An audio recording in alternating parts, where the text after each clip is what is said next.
Olá, pessoal, sejam bem-vindos a mais um Café com Foca. Hoje a gente está aqui com o pessoal da ONUD, comitê do nosso Mini ONU 25 anos. Estamos aqui com o Matheus Amorim e com a Ana Carolina. E a gente vai conversar um pouquinho mais para vocês conhecerem esse comitê maravilhoso hoje. Matheus, Ana, podem se apresentar, por favor. Oi, gente. Bom dia, boa tarde, boa noite. Meu nome é Matheus, eu sou diretor da ONUD. Eu me encontro no 6º período de Relações Internacionais aqui no curso, na PUC Minas. E é um prazer estar aqui no Café com Foca hoje. Oi, gente. Meu nome é Ana Carolina. Eu estou no 4º período de Relações Internacionais na PUC. E é muito bom estar aqui com vocês todos hoje. Oi, gente, eu sou o Gabriel Marques, eu tô no 3º período de Relações Internacionais aqui na PUC e é muito bom conversar com vocês de novo. Oi, gente, eu sou o Matheus Cerqueira, sou diretor assistente do Cine, estou no 3º período. Nós dois, eu e o Gabriel, vamos conduzir o podcast de hoje para entender um pouco mais sobre a temática e conseguir nos aprofundar um pouco mais nos assuntos abordados dentro do comitê. A primeira pergunta vai ser uma pergunta um pouco direta, mas eu acho que é muito interessante para os delegados entenderem um pouco mais da sua história. Qual a sua trajetória com o Mini ONU, de vocês dois? Bom, eu comecei no Mini ONU em 2022. Eu já estava no meu primeiro ano na faculdade. No 2º semestre, eu entrei como voluntário de comitê externo. E, a partir dali, mesmo vendo o Mini ONU de uma outra perspectiva, da perspectiva mais de fora, de um trabalho que não era tão direto como a gente está sendo agora no comitê interno, eu já tinha entendido que o projeto é muito importante para os alunos, para o próprio crescimento pessoal da galera do projeto, em si que organiza o projeto, e a partir disso eu me apaixonei com o projeto e eu não quis mais sair. Aí depois disso, em 2023, eu fui diretor assistente na OMC, era uma OMC sobre a concentração no mercado da indústria de jogos eletrônicos, e como diretor assistente, novamente, foi um ano inteiro ali, foi perfeito na produção de materiais e etc., e no final das contas, quando chegou o final do projeto, a gente acaba ficando muito emocionado e querendo mais. E aí, a partir disso, ali na chegada de novembro, dezembro, eu já me propus a ser diretor neste ano de 2024, como está sendo de fato. Esse é o seu segundo Mini ONU? Terceiro agora, Mini ONU? isso. Eu comecei no Mini ONU ano passado.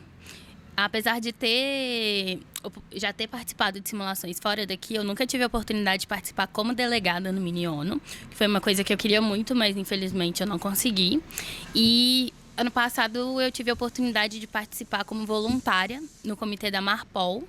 E esse ano eu tive a oportunidade de participar como diretora assistente da ONUD, que é bem diferente de ser voluntário. Que voluntário a gente, querendo ou não vê tanto o trabalho que os diretores têm durante o ano. E, assim, é uma experiência totalmente nova. Matheus, essa pergunta eu vou fazer diretamente para você como diretor. E eu queria saber um pouco de qual foi o processo, como você teve a ideia para o comitê.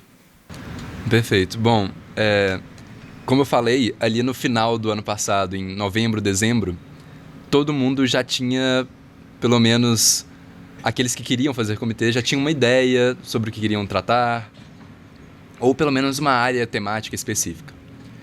E eu já venho pensando na inteligência artificial e nos seus impactos no geral há mais tempo do que isso. Então, desde mais de 2 anos, provavelmente, que foi quando esse tema começou a dar um boom de verdade na internet, já virou um objeto de estudo para mim, e eu acho que realmente, querendo ou não agora, é impossível você passar direto dele. Não tem como mais ignorar a inteligência artificial no mundo de hoje. E eu acho que a partir disso, a partir daquilo ali, que eu já tinha essa ideia do que eu queria tratar, do que eu queria estudar, a gente foi tentando definir melhor, demarcar melhor qual que seria o objeto dentro do nosso comitê. E eu acho que, como eu sempre gostei muito dessa área da economia, dessa área da sociologia, eu acho que ficou meio óbvio para mim, entre muitas aspas, que eu queria tratar sobre os impactos da inteligência artificial nesses 2 setores. E, querendo ou não, aparece como um pano de fundo, sabe?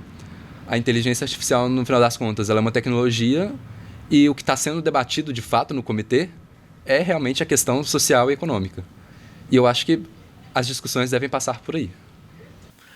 Essa temática que você trouxe, de você falar da importância, do impacto social que tem a inteligência artificial, eu acho que é algo muito forte, até dentro da sociedade, dentro das pessoas que estão fora da academia, que estão fora das áreas de pesquisa. Todo mundo fica com medo. O que vai acontecer com a inteligência artificial? O que vai acontecer com o emprego, coisa do tipo? Como que, se a inteligência artificial vai favorecer eu ter jornadas de trabalho menores, vai facilitar meu trabalho ou vai apenas tirar meu trabalho? Imagino que seu comitê consiga agregar muitas coisas nesse debate. Perfeito, com certeza.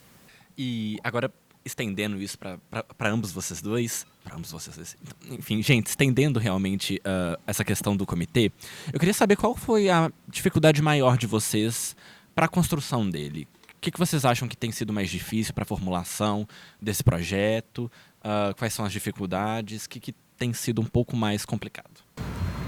Bom, na minha visão, eu acho que achar dados que realmente simbolizem a realidade como ela está no momento é um pouco difícil sobre isso. Porque, principalmente nesse boom da inteligência artificial, a gente acaba vendo umas notícias que são muito genéricas, um pouco informativas nesse sentido. E aí, puxando um pouco dentro disso, o Rudá, que é o nosso diretor assistente, ele tinha me falado que ele estava com muita dificuldade de achar dados, por exemplo, sobre o Quênia. E aí eu acho que esse é um debate central que a gente tem que fazer no nosso comitê. Por exemplo, a própria dificuldade de você achar dados sobre inteligência artificial sobre um país como o Quênia, eu acho que já diz muito sobre como a inteligência artificial está se estruturando no mundo hoje, sabe? No mundo internacional. E eu acho que fica mais ou menos nessa questão dessa distribuição dos dados. E uma coisa também que eu acho muito relevante é que muitos dos países, eles só dão declarações meio rasas, em teoria falando que é a favor da inteligência artificial, mas que deve ter cuidado com elas, mas eles não aprofundam isso, não tem leis, não tem nada do tipo que coloque a posição deles realmente. Então, acho que é muito nessa questão dos dados em si e das posições dos países e das empresas de forma clara e transparente, né? O simples fato de ser uma tecnologia nova já sempre vai criar essa falta de capacidade de muitos líderes nacionais, de muitos governos, de falar de forma apropriada e de criar lei de forma apropriada. E aí que vem a necessidade desse tipo de debate que vocês estão fazendo, de realmente se aprofundar e de conseguir entender melhor como que as coisas acontecem, como que acontecem essas dinâmicas. Então, mais uma coisa que eu acho importante ressaltar, você falou do seu diretor assistente Rudá, que infelizmente não pôde estar aqui hoje, mas o comitê conta com mais um diretor assistente, Rudá Junqueira.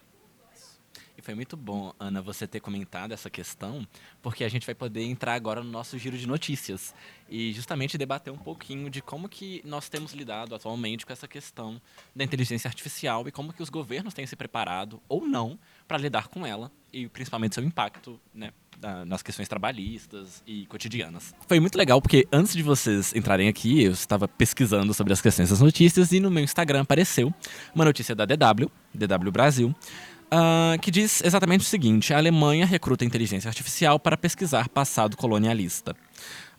Grande parte dos documentos que eram formulados durante o Império Alemão eram escritos em uma caligrafia que não se usa mais na Alemanha.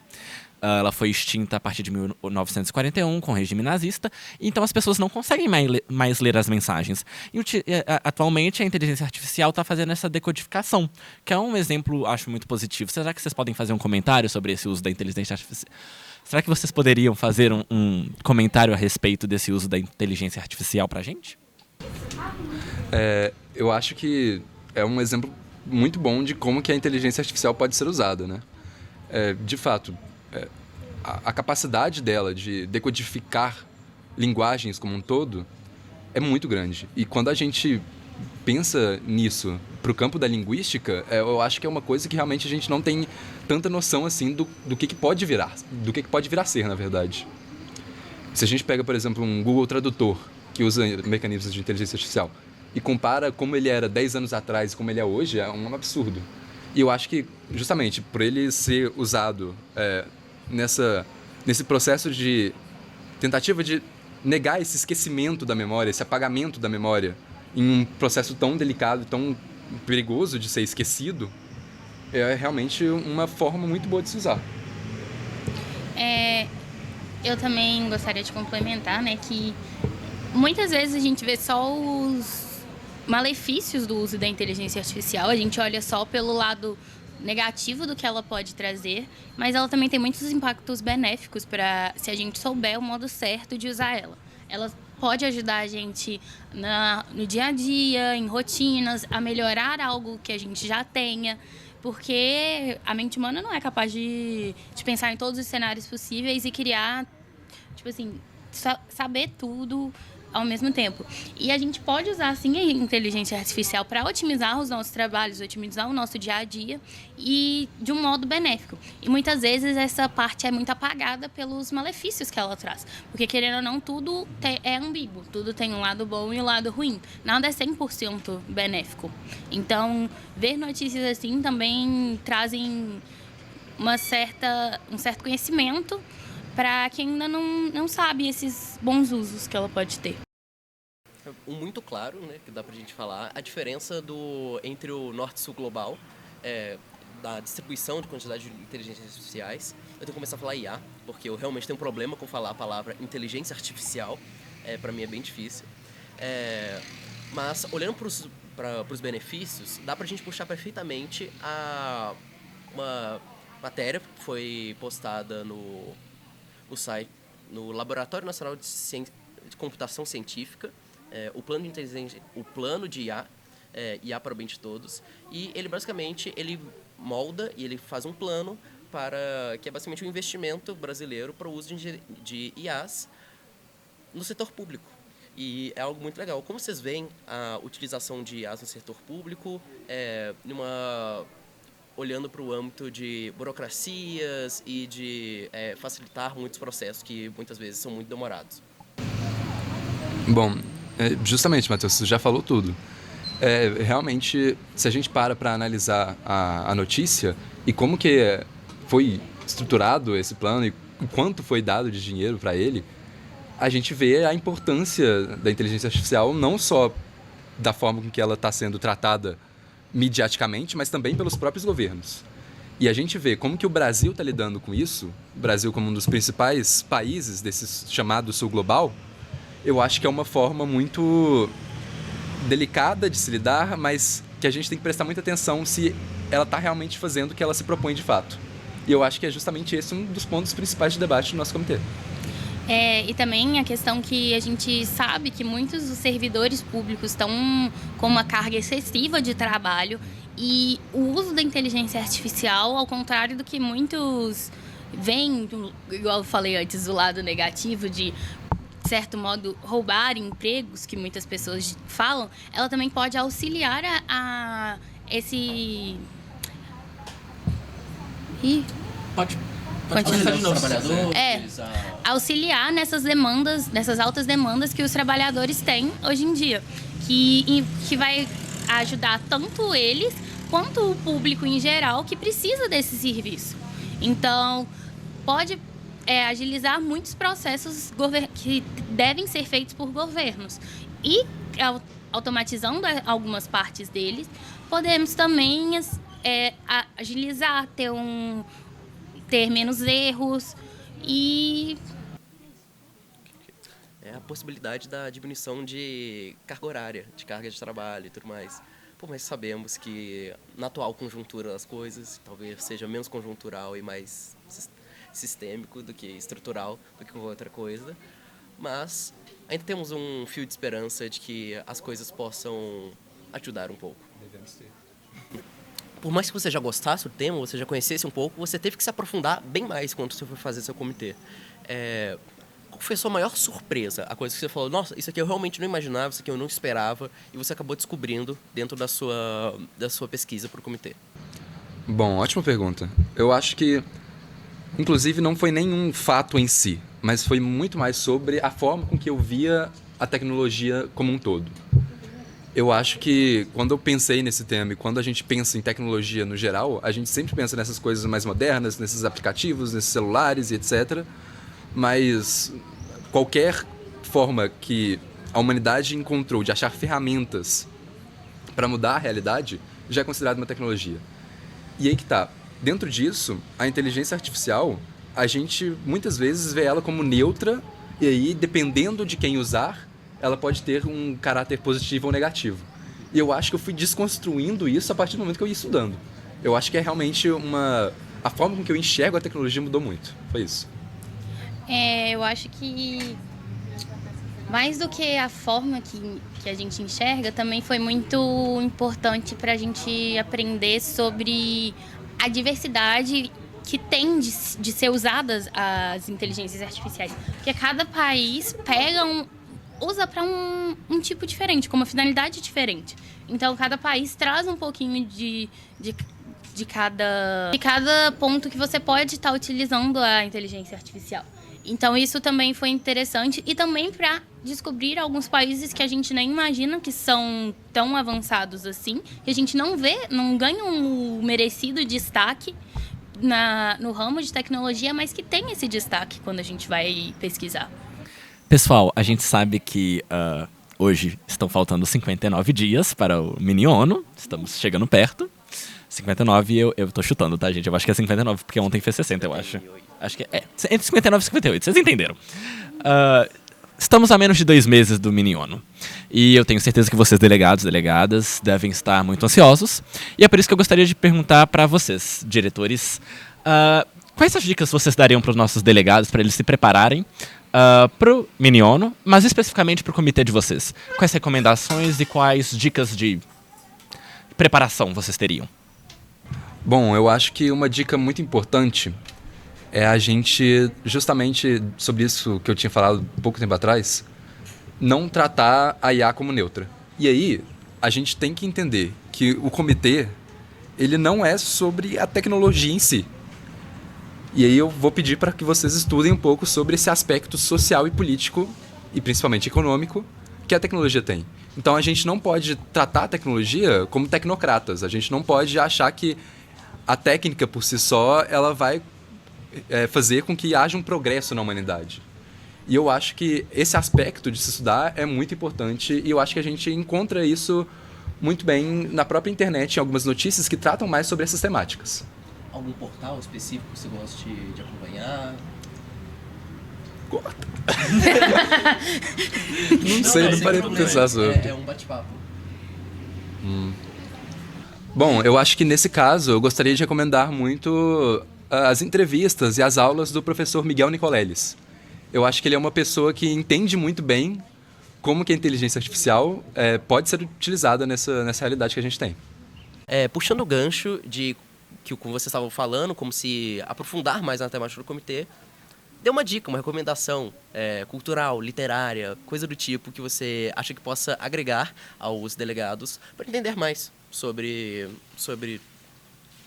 a área temática.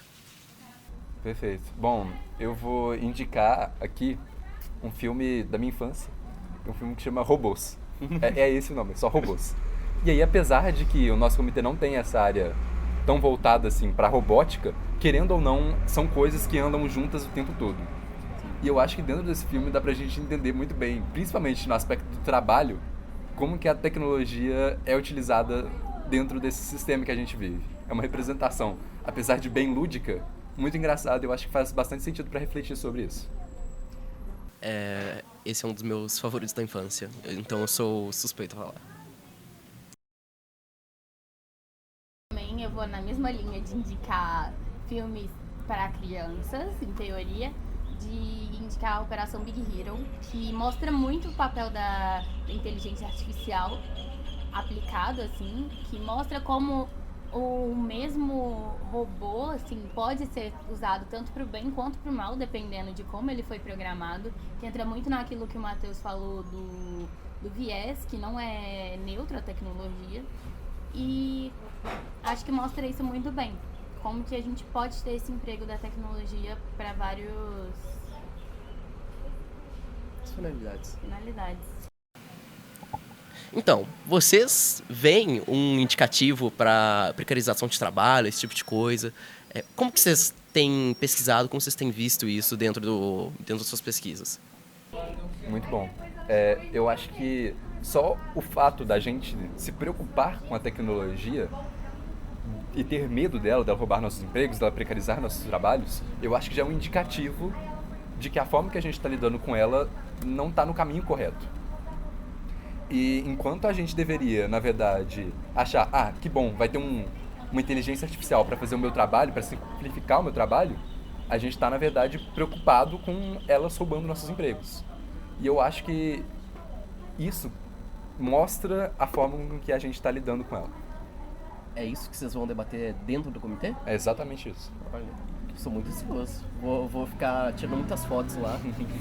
Por Passar favor. bastante tempo lá pra me inteirar bastante sobre o assunto. Gente, então agora nós vamos pro nosso ping-pong, bate-bola, jogo rápido. E vocês respondam com a primeira coisa que vamos vier lá. na cabeça de vocês. Um livro. Jogos Vorazes. Tá, A Morte de Ivan Illich, do Tolstói. Porra. Mas esse livro é muito bom. Perfeito. Eu tô com Jogos Vorazes, ele tá com Tolkien. Tolstói. É Tolstói. Minha cabeça... Filme que mais te marcou. Eu vou citar Mr. Nobody. Eu ia falar Sou da Disney mesmo, Enrolados. Muito bom. Um país que gostaria de visitar. América Latina inteira serve? O mundo inteiro? Mentira. Mas eu queria visitar Liechtenstein. Não, América Latina inteira não serve. Não? Não. É sério? Agora. É sério? Um país? Tá. China. Que fica na América Latina. América Latina inteira. Uma inspiração pode ser dentro ou fora da área de relações internacionais. Tá. Eu vou citar a minha querida amiga Clara Ramos, diretora assistente do FMI. Nessa linha eu vou citar a nossa querida professora tutora Raquel. Por fim, vamos fazer uma parte que é você mandar uma mensagem direto do coração. A primeira coisa que você pensar, assim, você tem que falar o que você quer mandar para os seus delegados enquanto que outubro não chega. Perfeito. Estou muito ansioso, espero que vocês estejam também. Estudem, se preparem. Eu acho que os materiais que a gente disponibilizou para vocês estão em um caminho muito bom. Se aprofundem e até outubro, é isso. Não se estressem, vem com calma, vai dar tudo certo. Estudem, se preparem, venham, assim, calma e venham para se divertir, porque querendo ou não, vocês vão aprender e se divertir ao mesmo tempo. E então, espero vocês em outubro. Bebam água. Bebam água, é importante também. Matheus, Ana, muito obrigado pela presença de vocês aqui hoje. Foi muito bom entrevistar vocês. E obrigado a você que ouviu até aqui. Vejo vocês no próximo Café com Foca.